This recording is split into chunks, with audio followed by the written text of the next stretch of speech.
whatever you fancy food folk call it. Ooh, fancy food folk. I kind of like that. Do you like to change the name of the show? Yeah, I don't know.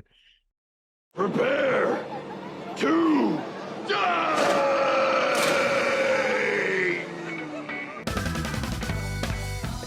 Come over here, kid. Learn something. You never know, you might have to cook for 20 guys someday. Yeah, you can never have enough precision in your soup. Toss it right in the soup. Now get these entrees to the table. Move, maggots! Everybody take a tray. Yes, chef. Right away. Ring, ring, ring went the trolley. Ding, ding, ding went the bell. Welcome to hell. Not really hell, but sometimes the kitchen is hell and sometimes it is heaven. This is the Soup Kitchen. I am Magnum Mills, here to introduce the Soupdeucer, the man in the kitchen. I am your soup to English translator, and it's St. Patty's Day. We're going to be doing a little bit of an Irish thing. How are you doing this pre-St. Patty's Day warm-up week, Soup? Doing pretty good, man. Doing pretty good. Getting mentally prepared for the upcoming St. Pat weekend. It's going to be wild as always, and it's going to be a lot of food and a lot of good times, man, and probably an amount of alcohol as well.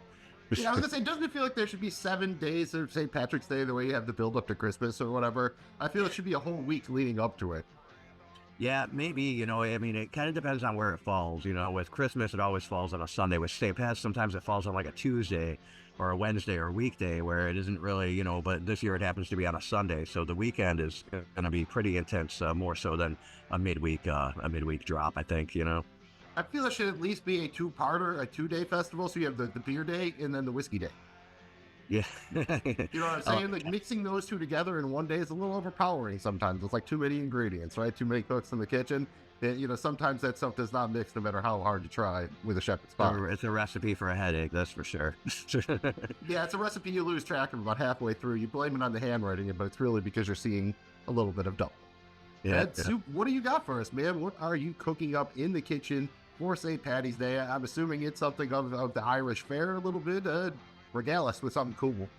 Yeah, absolutely. I mean, there's a lot of things I cook every year around this time of the year, and you bust out all the classics there, man. And I mean, corned beef is my favorite thing to cook, and there's a couple different ways or dishes that I can make with that. I'm gonna skip doing corned beef and going over the process with that with you guys. I'm gonna do something a little bit more. A little bit more. This is what it is, and it's and we're going shepherd's pie. We're going shepherd's pie. I could have done fish and chips, bangers and mash, all this other shit. Shepherd's pie is where it's gonna go, man. I think it's kind of universal. Now there's gonna be the controversy here with shepherd's pie versus cottage pie. Because I like to use ground beef, and people will say, well, that's cottage pie. True shepherd's pie is minced lamb. So okay, I'm gonna meet you in the middle here, man, and we're still gonna call it shepherd's pie. But we're going to put ground beef and ground lamb in this thing, man. So a little bit of both, little combo, kind of like how I like to make my meatballs. I like pork and beef. Meatballs, meatloaf. It's always good to incorporate various meats. I feel your meat stick. You get meat going on in general. It's a good thing. For sure. So I guess what we're gonna need first is a list of ingredients here. As I just said, we're gonna need some ground beef and some ground lamb. So get some of that stuff, man. Equal parts. There are equal parts in there. I don't care how much you want to make. It doesn't matter. Say you do a pound of each or a pound of beef, get a pound of lamb too. Whatever. You need that. You're gonna need some onions. Regular white onions, fine. Vidalia's cool, but I would stay away from red. Go with one of those guys. Get some garlic, fresh garlic. You need some corn. As far as these vegetables go, aside from the onion and garlic, obviously, frozen vegetables are the way to go for a dish like this because you just pop them in right at the end and they're fine. So I would get a bit of frozen corn, green beans, carrots, and peas. Okay, that's a 4-way veg combo. You can sometimes get that as a combo pack, and it all come in one bag together. Yeah, the freezer aisle of your supermarket is like the mixed bag. You'll see it right on the front because it's got all the colors on it, probably like the tricolor mix, whatever. Right, and if you can't get that, then just get a bag of each one or whatever. I mean, whatever you want to throw in there. Okay, you're also going to need. There's the vegetables. You're going to need some russet potatoes because we're going to be making mash. Get russets. I mean, you can go Yukon Gold if you want, but russet's a better one. And I wouldn't do reds because we're going to peel these things. The only time you really make mashed red potatoes is if you're leaving the skins on them. So anyway, go with the russets, man. Keep it easy.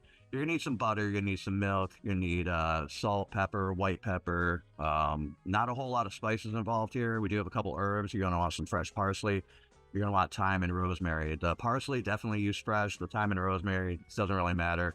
It'll save you a little bit of time, so to speak, if you get dry, because all you're gonna be doing is cooking it in with the meat anyway.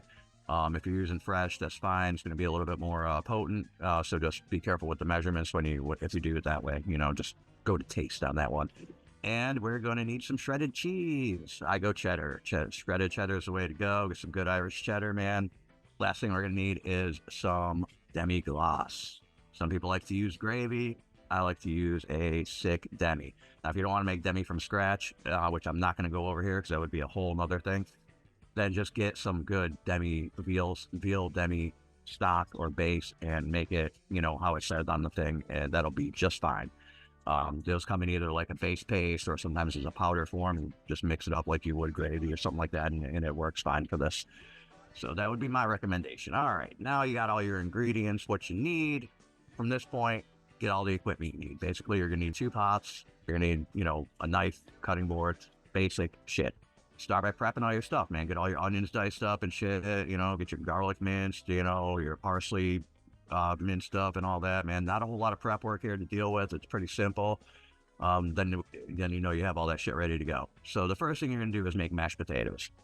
Peel your potatoes, throw them in the water. If you don't know how to make mashed potatoes, I don't know what's wrong with you, but We're not making food, people.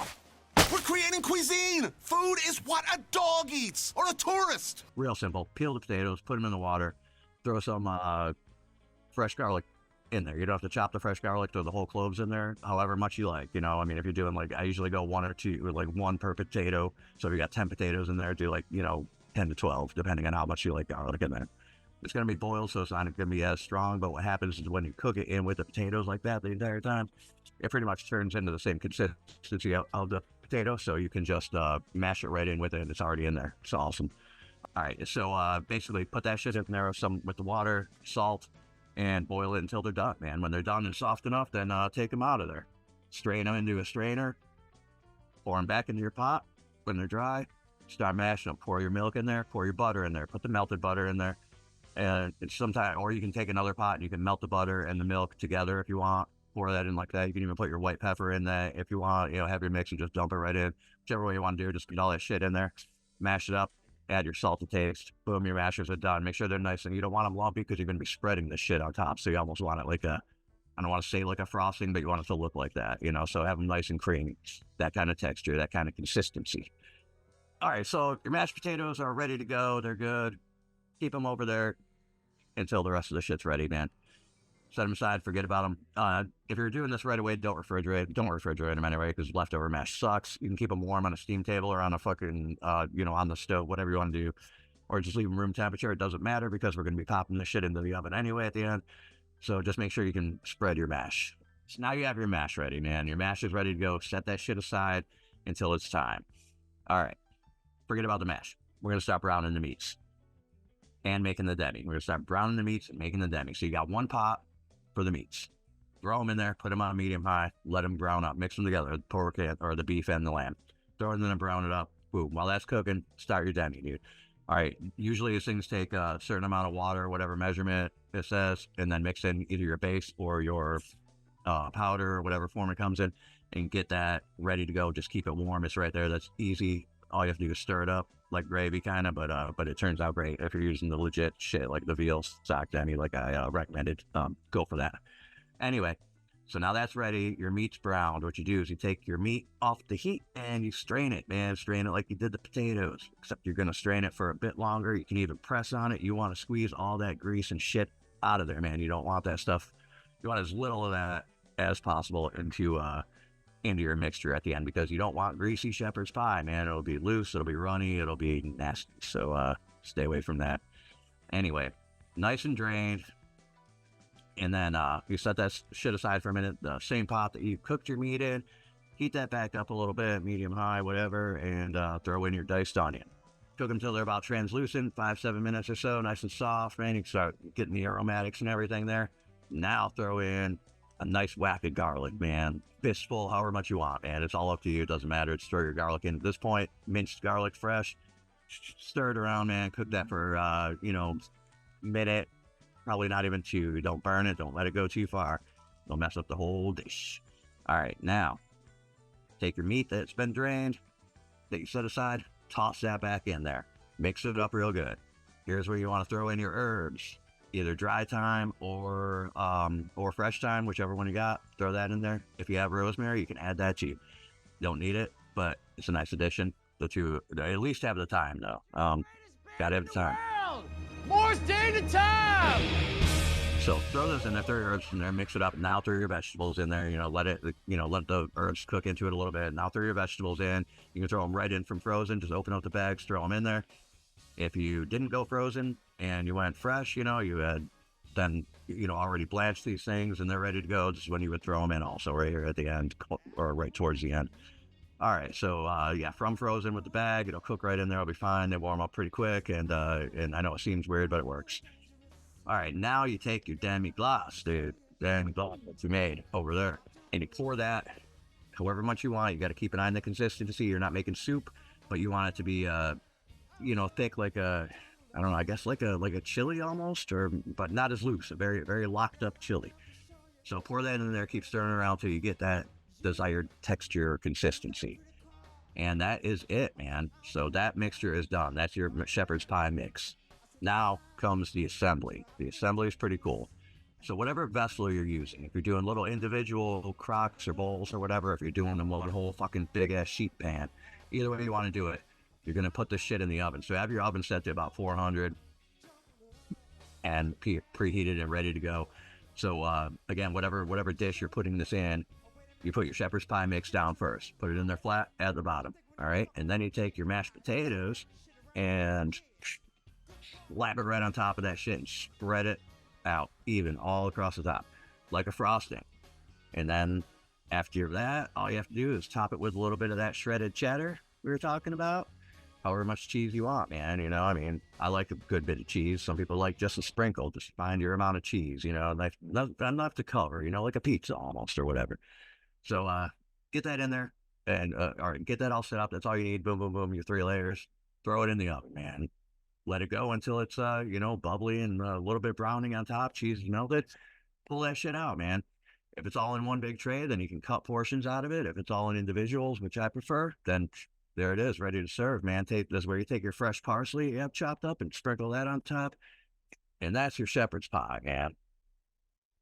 Nice, dude. It's like Irish chili, right? It feels like it is kind of the Irish version of chili a little bit. Chili. I mean, what is more Irish than using potato as a frosting, than just spreading potato all over the top? You might as well just be spreading Ireland all over the top of it. For the 3rd year running, you give me a potato. Oh, dear. So once again, you're faced with the classic Irishman's dilemma. Do I eat the potato now or let it ferment so I can drink it later?